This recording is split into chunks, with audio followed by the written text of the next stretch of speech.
यीशु सहाय, praise the Lord. मनुष्य का जीवन में कुछ एक घटना या किसी एक मुलाकात या कुछ ऐसे पल आते हैं जो कि उस मोमेंट के माध्यम से उसका पूरे जीवन बदल जाता है। जैसे कि साधु सुंदर सिंह का जीवन में देखने पाते हैं, जब वह यात्रा में था अचानक से डाकुओं ने उसे घेर लिया। घेरने के बाद में उससे लूटपाट करने के इरादे से थाप तलाशी लेने लगे, कुछ नहीं मिला बाइबल के सिवा। जब बाइबल के बारे में उनको बताने लगा, वे अपने पापों को पहचान गए, वे यीशु पर विश्वास करना शुरू किया, उनका जीवन बदल गया। देखिए, वह एक पल ही, एक मुलाकात ही उनके जीवन के बदलने वाला। पौलुस प्रेरित का जीवन को देखिए, जब वह यीशु से मुलाकात नहीं किया था तब तक वह कितना क्रूर व्यक्ति था, लोगों को सता रहा था, उनको तड़ना दे रहा था। लेकिन एक मुलाकात, जब जमिस के रास्ता में यीशु उसको दर्शन देता है, यीशु उनसे बातें करता है, उसके बाद में तो उसका जीवन ही बदल जाता है। पौलुस नाम का अर्थ विनम्र या छोटा जो था, वो छोटा तो था नाम, लेकिन उसका काम बहुत बड़ा बड़ा हुआ। ये एक मुलाकात के बाद ही हुआ। हम आज का वचन यूहन्ना 4 अध्याय उसका 1 से 15 पद के आधार पर ऐसे ही एक मुलाकात की चर्चा करेंगे जो यीशु और सामरी स्त्री के बीच में होता है, और उस मुलाकात के बाद में किस तरह सामरी स्त्री का जीवन बदल जाता है। हम इसका शीर्षक देते हैं जीवन को बदलने वाला मुलाकात, यानी कि जीवन को बदलने वाला मुलाकात कहते हैं। इसमें 3 खास विशेष बातों पर चर्चा करेंगे। सबसे पहली विशेष बात है यीशु का यात्रा यहूदिया से गलील के लिए। यानी यीशु यहूदिया में रहता था, लोगों का विरोध आना शुरू हो गया। विरोध इस कारण से कि यीशु जैसे कि वह सेवकाई शुरू किया, न केवल चेले बनने लगे, हजारों लाखों लोग उसके पीछे होने लगे। जब धर्म गुरुओं ने देखा कि उनका मन समन घटने लगा, सब दुनिया के लोग यीशु के पीछे जाने लगे, तब सोचने लगे ऐसे छोड़ देने से काम चलने वाला नहीं है। उसके काम में बाधा डालने का कोशिश करना, उसको कैसे फंसाया जाए, कैसे उनको गिराया जाए, कैसे उसको मार डाला जाए, यही उनका योजना था। इस कारण से यीशु यहूदिया से गलील को जाता है ताकि उनका काम, ये तो शुरुआत के दौर में था, उनका काम आगे बढ़ने से पहले ही ना रुक जाए, ना थम जाए। इसलिए वहाँ से जाने का फैसला लेता है और जाता है। ऐसा परिस्थिति आपके मेरे जीवन में कई बार आ सकते हैं। आपको मुझे ऐसे परिस्थितियों में हमेशा भागना नहीं है, परंतु सिचुएशन जब देखते हैं, परिस्थिति जब देखते हैं, वहाँ रहने के बजाय हमें यदि दूसरी जगह जाना बेहतर है, अच्छा है। यदि हम ऐसे लोगों के दोस्तों के झुंड में हैं जो कि नशा चीज़ या बुरी चीज़ या कोई खराब काम में लगे हुए हैं, तो अच्छा है कि हम उस झुंड में से निकाल कर चले जाएं। अच्छा है कि हम सुरक्षित जगह को चले जाएं। यूसुफ के जीवन को देखिए, पोतीपोर का घर में था। वह जब घर के अंदर में था, पोतीपोर की पत्नी ने उसको पकड़ लिया, उसके साथ व्यभिचार काम करना चाहा, लेकिन यूसुफ उनके वहाँ से दूर भाग गया, घर से बाहर भाग गया। नहीं भागता तो पाप में गिर भी जाता। इसी प्रकार की घटनाओं को हम बाइबल पाते। यीशु के बालकपन का जीवन की अवस्था में, जब यीशु नन्हा बालक था, हेरोद राजा उसे मार डालना चाहता था, और इस कारण से परमेश्वर के उनको अगुवाई देता है यूसुफ मरियम को, आप यहाँ को छोड़कर मिस्र देश को भाग जाइए। और वैसा ही करते हैं, जब तक परमेश्वर उनको निर्देश नहीं देता वहाँ से वापस नहीं आते हैं। देखिए, एक जगह से दूसरी जगह जाना एक परिस्थिति में अच्छी है, और ऐसे यदि आपके मेरे जीवन में हम यदि बुढ़ारू के भट्टी के जगह में रह रहे हैं, अच्छा है कि वहाँ से दूर हट जाएं। वहाँ रहते रहते देखते देखते हो सकता है हमें भी पीने की आदत हो जाए और लत लग जाए और हम उसमें डूब ना जाएं। इसलिए कई परिस्थिति में हमें भागना अच्छा है। सदोम अमरा के घटनाओं को देखिए, लूत उनके परिवार वहाँ रहा करते थे। स्वर्गदूत ने उनको कहा आप सदोम अमरा को छोड़कर यहाँ से चले जाइए। यदि वे लोग नहीं जाते, वहीं मर जाते दूसरे जो वहाँ के निवासियों के साथ में। इसलिए उनको वहाँ से सुरक्षित भगाया गया या भेजा गया। आपके मेरे जीवन भी यीशु की नहीं, कई बार ऐसे ही ज़रूरत है। हम ये एक घटना के बारे में पढ़ रहे थे मैगजीन में। एक क्षेत्र में बाढ़ आने का संकेत मिला। सरकार ने लोगों से कहा था कि आंधी तूफान बाढ़ इतने ज़बरदस्त आने वाला है कि घरों को भी तोड़ डालेगा, इसलिए आप यहाँ से सुरक्षित स्थान को चले जाइए। लोग जाने लगे, एक व्यक्ति नहीं गया। वो गाड़ी भी आया, सरकारी गाड़ी लेने के लिए, फिर भी जाने से इनकार कर दिया। कुछ समय के बाद में क्या हुआ, पानी उसमें भरने लगा। कुछ दिन में ही भरने लगा। तब ये लोग नौका पकड़ कर आए ताकि जो लोग अब तक नहीं आए हैं उनको बचाया जाए। इस व्यक्ति से कहा गया आइए नौका में हम बचा लेंगे, फिर भी जाने से इनकार कर दिया। फिर पानी भरने लगा, तब घर का छत में आ गया। तब सेना के लोग क्या करने, हेलीकॉप्टर लेकर आए और हेलीकॉप्टर से उनको बचाने के लिए प्रयत्न किया, लेकिन उन्होंने हेलीकॉप्टर से भी सुरक्षित जगह जाने नहीं चाहा और अंत में डूब के मर गया। देखिए, उस व्यक्ति को दूसरी जगह जाना था सुरक्षित रहने के लिए, नहीं गया, वहीं डूब के मर गया। हमें भी कई बार परिस्थिति ऐसा है जो बुरा परिस्थिति है, उस परिस्थिति में कोई लाभ नहीं है, तो अच्छा है कि वहाँ से हम दूसरी जगह जाएं। हो सकता है हम जिस काम में जहाँ पर हैं वहाँ से ट्रांसपोर्ट लेकर दूसरी जगह जाना सुरक्षित है, तो जाने से नहीं कतराना चाहिए। यही बात यीशु ने किया, यहूदिया से गलील को जाता। यहाँ पर हम देखने पाते हैं यहूदिया से गलील जाने के लिए जो दूर का मार्ग था वो 6 दिन का यात्रा था, परंतु यदि सीधा रास्ता जाया जाए तो 3 दिन का। सीधा रास्ता जाने में क्या था, यहूदिया और गलील के बीच में समरिया आता था और समरिया में समरी लोग रहा करते थे और समरी लोगों का यहूदी लोगों के साथ में कुछ भी तालमेल नहीं था, यानी उनका एक दूसरे के साथ दुश्मनी था। ये दुश्मनी अभी का नहीं, सुलेमान राजा के बाद में हम देखते हैं उनके बेटों का समय आता है, तब राज 2 भाग में भाग हो जाता है, एक उत्तरी एक दक्षिण राज हो जाता है।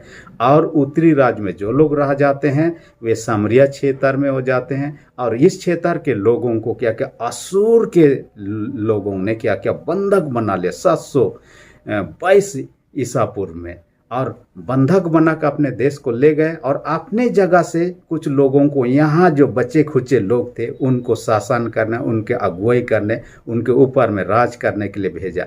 और वे लोग जब आए इनके साथ मेल मिलजुल करके रहने लगे तो एक दूसरे शादी ब्याह करने लगे।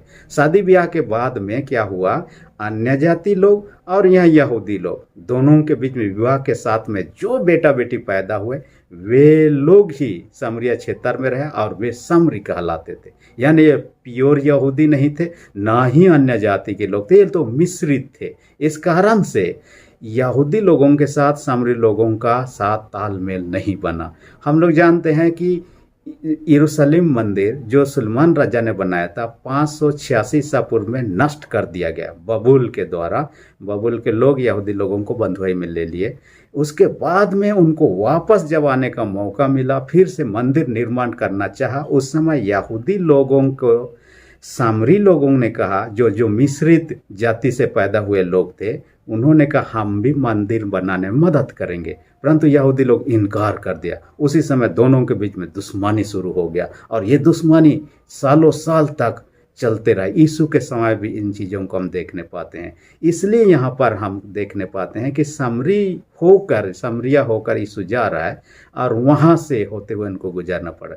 दूसरी महत्वपूर्ण बात आज के वचन में देखेंगे, यीशु का सामरी स्त्री से मुलाकात। हम जैसे कि कहे समरिया होके उनको जाना था। समरिया के एक जगह का नाम है सुखर, जहाँ पर वे लोग पहुँचे। चेले लोग, यीशु के चेले लोग खाने पीने की तलाश में खरीदने के लिए वे लोग शहर में चले गए, परंतु शहर से आधा मील दूर पर याकूब का कुआं था जो बहुत गड्ढा था, कहा जाता है 100 फुट गहरा था, और उसमें पानी के लिए यीशु मसीह कुआं के पास में बैठ गया। और दोपहर का समय था, यानी कि 12 बजे का समय था। कहा जाता है कि 6वां पहर यूहन्ना उस दाल में था, इसलिए उन्होंने एग्जैक्टली टाइम मेंशन किया। यहूदी लोग सुबह 6 से शाम तक गिनती करते हैं, इसलिए सुबह 6 पहला पहर है तो 7 बजे दूसरा पहर, ऐसे 6वां पहर 12 बजे का समय होता। और इस समय लोग पानी लाने के लिए नहीं आते, इसलिए स्त्री वहाँ पानी लाने के लिए उस समय गई हुई थी, क्योंकि वह पापीनी स्त्री थी। यीशु मसीह ने दर्शा दिया 5 पति कर चुकी हो और जिसके साथ अभी वो रह रही है वो भी उसका पति नहीं, यानी कि 6वां नंबर हो गया। और कितने लोगों के साथ, इस कारण से हो सकता है समाज के लोग उनको तुच्छ दृष्टिकोण से देखा करते थे, इसलिए शहर का जहां पानी भरा जाता है वहां से न भरकर आधा मील दूर पानी लाने के लिए गई हुई है। दूसरी बात है, ऐसे समय में गई हुई जिस समय लोग नहीं रहते। इसी घड़ी में यीशु का उनके साथ मुलाकात होता है। ये मुलाकात बहुत ही दिलचस्प होता है और मुलाकात में बातचीत होता है दोनों के बीच में।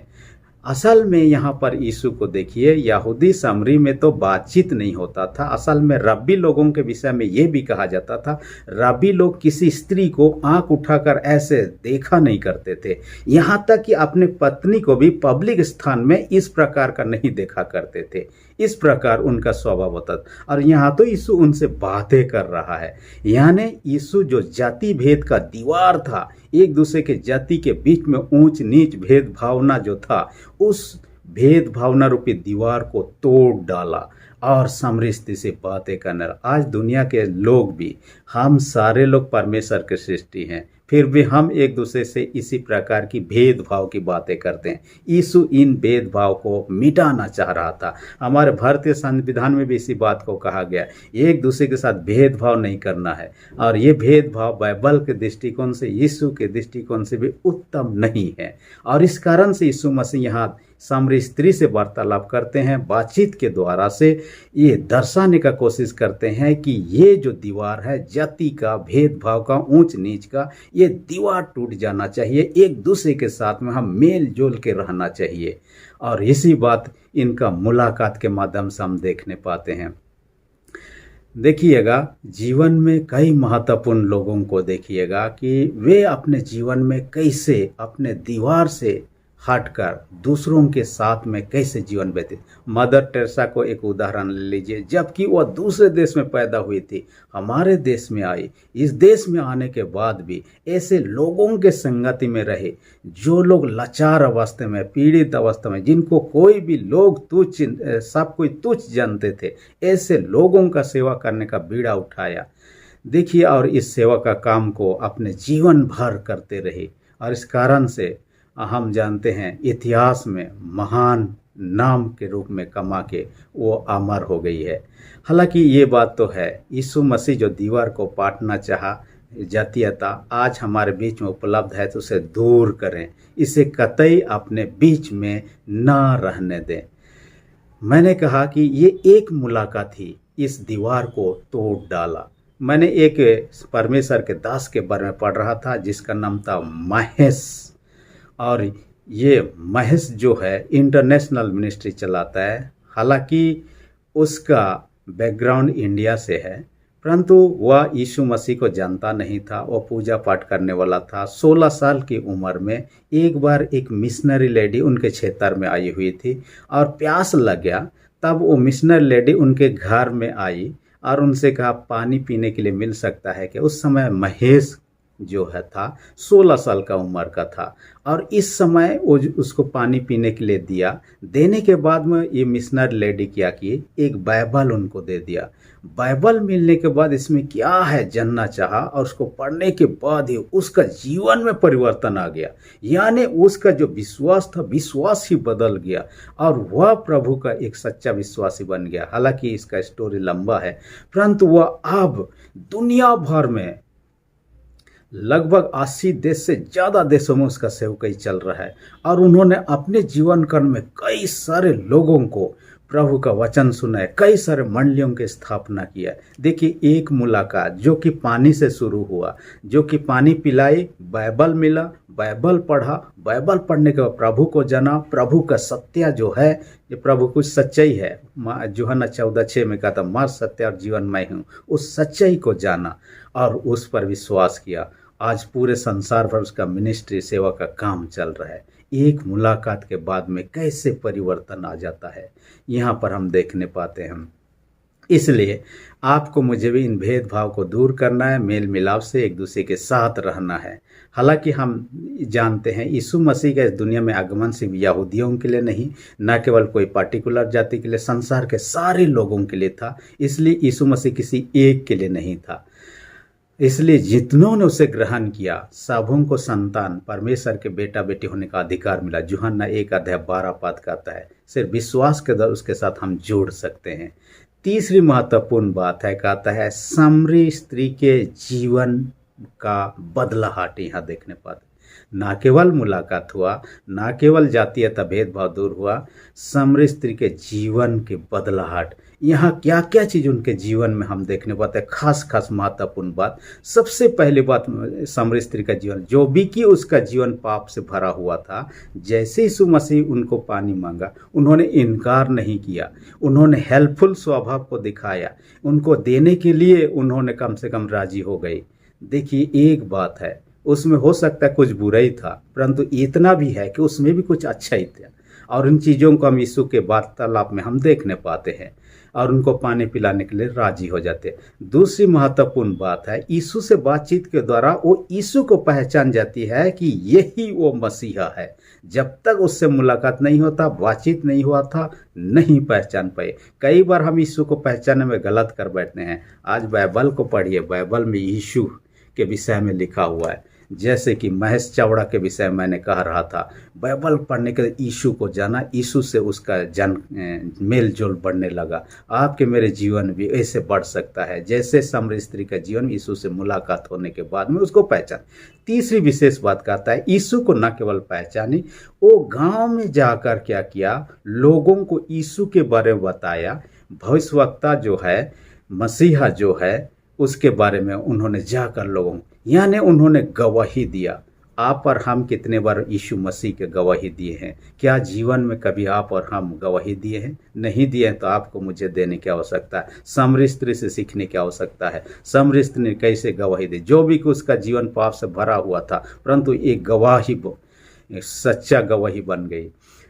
तीसरी महत्वपूर्ण बात के बाद में चौथी विशेष बात में कहता है कि बहुतों को यीशु के पास लाए। यहाँ 39 पाद में, 39 पाद में हम देखते हैं, नगर में न केवल लोगों को यीशु के बारे में, बहुतों को यीशु के पास लाए। लोगों ने भी सुना, यीशु को देखा, जाना, और वे लोग भी, बहुतों ने विश्वास किया। देखिए, बहुत सारे लोग विश्वास में आने का वजह एक स्त्री थी, जो कि पापिनी स्त्री थी और पाप में भरे हुए थी, परंतु उसके माध्यम से कई सारे लोग यीशु के करीब आए, यीशु के द्वारा बचाए गए।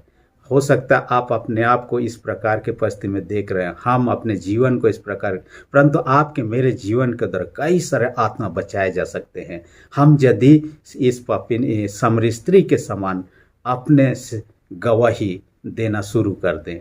इसलिए प्रभु ऐसा अवसर देता है कि हम कम से कम जो संभव है प्रभु के लिए, न केवल प्रभु को जाने, दूसरों को भी बताएं। पांचवी विशेष बात कहता है, यीशु मसीह उनको कहता है, आप यदि जल दोगे, मैं ऐसे जल आपको दूंगा जो कि जीवन का जल कहता है, कभी भी प्यासा नहीं होगा। स्त्री शुरू में समझ नहीं पाती है, वो समझती है कुआं का पानी किससे वो निकालेगा, जो कि मुझे वापस पिलाएगा। उसको कन्फ्यूजन होने लगा। लेकिन यीशु मसीह जो जीवन का जल के बारे में कहा, दो विशेष बात कहता है। पहली बात है आत्मा का दान। ये आत्मा का दान जब हम पाते हैं, हमारे जीवन से बुराई दूर हो जाती है, हमारे जीवन से वो सारे जो शारीरिक अभिलाषाएं जो है वो मिट जाता है। वो जो जैसे पानी पीने से प्यास मिट जाता है, वो सारी चीज खत्म हो जाता है, हम आत्मिक रूप से तृप्त हो जाते हैं, और ये सदा काल तक उमड़ने वाला पवित्र आत्मा है। इसके साथ ही साथ एक विशेष बात यीशु के साथ ही तुलना है, कुछ टीकाकारों का यही मानना है, यीशु का लहू को वो कहता है। जैसे कि यीशु मसीह ने कहा, यूहन्ना 6:53-54 पद में कहा, जब तक तुम मनुष्य का पुत्र का मांस न खाओ, उसका लहू न पियो, तुम में जीवन नहीं है कहता है। यानी आनंद जीवन के लिए क्या कहता है, उसका लहू को पीना, जो कि जीवन का जल के समान है और लोगों का पापों को धो डालता है, और इस कारण से हमारे जीवन में बदलाव ला सकता है। जैसे कि खून के विषय में हम जानते हैं, खून किसी का जान को बचा सकता है। कि यदि एक्सीडेंट हो गया, कोई यदि गंभीर बीमार हो गया, खून चढ़ाओ, उनके खून का क्या ये है ग्रुप है, हम जानने का प्रयत्न करते हैं ताकि उस खून दिया जाए और बच सके। मैं एक परमेश्वर के दास के बारे में पढ़ रहा था, साधु किशन सिंह, उसके पिता ने उसको पिस्तौल से मार डालने का प्रयत्न किया, परंतु वह इधर उधर बच गया। उसके लाठी से इतना मारा कि वह गिर गया, बेहोश हो गया, खून खून हो गया, और पिता ने नौकरों से कहा, इसे उठाकर ट्रेन के पटरी में डाल दो और वहाँ ट्रेन लाइन में कटा के मर जाए। और उन्होंने उसे उठाकर ट्रेन लाइन के पास गया, परंतु उनको दया आ गई, एक ट्रेन में उन्होंने चढ़ा दिया। और ऐसे घड़ी में उनको प्यास लग रहा था, क्योंकि इतना पिटाई उनका हुआ, लहू बहने के कारण से वो कमज़ोर पड़ गया, प्यास लगने लगा, कोई नहीं था। एक मिशनरी व्यक्ति उस ट्रेन में सफ़र कर रहा था, उसे उठा कर ले जाता है और लाहौर में एक हॉस्पिटल में उसको एडमिट करा देता है। वहाँ पर वे लोग बोलने लगे तुरंत लहू ना चढ़ाया जाए, तब तो ये मर जाएगा। तब कौन तब लहू का डोनेट करेगा वो, क्योंकि घर से वो निकाला जा चुका है, कोई उसका प्रियजन नहीं है। डॉक्टर वहाँ लाती है जो कि केरल की डॉक्टर थी, उन्होंने कहा मैं उसे बचाने के लिए अपना खून दूंगी, और उन्होंने खून दिया और उनका खून उनको चढ़ाया गया और वह सही हो गया, अच्छा हो गया, स्वस्थ हो गया बाद में। और कहता है कि उनके खून के कारण से वो बचाई गई। ऐसे ही संसार के सारे लोग, हम जो पापी हालत में, मरे हुए दबाए हुए हालत में हैं, इन चीज़ों से यीशु के लहू बहाने के द्वारा ही, हम उसको प्रभु के माध्यम से ग्रहण करने के द्वारा ही, उस पर विश्वास करने के द्वारा ही यीशु का लहू से हमारे सारे पाप धोए जाते हैं। पहला यूहन्ना 1:7 बात करता है, यीशु का लहू हमें सब पापों से धो डालता है। वह यदि होगा, हम उस अनंत जीवन में प्रवेश करने के काबिल होंगे, नहीं तो उस जीवन से वंचित हो जाएंगे। देखिए सामरी स्त्री का जीवन को, पहले का जीवन जो भी था, यीशु से कहती है वो जल मुझे दीजिए ताकि मैं पीऊं, आनंद कभी भी प्यासा ना हो। देखिए वो कैसा जीवन व्यतीत कर रही थी, परंतु प्रभु को जाना, प्रभु से सुना, उसके बाद वो जीवन जल का प्यासी बन गई और उसे पीना चाहिए, और विश्वास भी कि उनका जीवन बदल गया। आज जितने भी लोग ऐसे समझ रहे हैं कि मैं तो पापी हूँ, मैं तो दूसरों के दृष्टिकोण से गिरा हुआ हूँ, यीशु मसीह पापियों को बचाने के लिए आया। बाइबल कहता है मैं धर्मियों को नहीं तो पापियों को बचाने के लिए। इसलिए हम निराश ना हो, हताश ना हो, उस यीशु के पास आए, अपने पापों को मान ले, उस पर विश्वास करें। यीशु का लहू हमारे सारे पापों को धो डालेगा, शुद्ध करेगा और हमें नया जीवन देगा, जैसे सामरी स्त्री को मिला, और उस अनंत जीवन के वारिस हो जाएंगे जिसकी प्रतिज्ञा यीशु ने सभी लोगों के लिए किया है। परमेश्वर इस वचन का अधिक से आशीष दे, आमीन। यदि अब तक आपने मेरे चैनल को सब्सक्राइब नहीं किया, इसी घड़ी नीचे जो रेड बटन है प्रेस करके सब्सक्राइब कर दीजिए, और जो बेल आइकन निकलेगा उसे प्रेस करके ऑल पर सेट कर दीजिए, ताकि आने वाले वीडियोस का नोटिफिकेशन आपको समय पर मिल सके। धन्यवाद।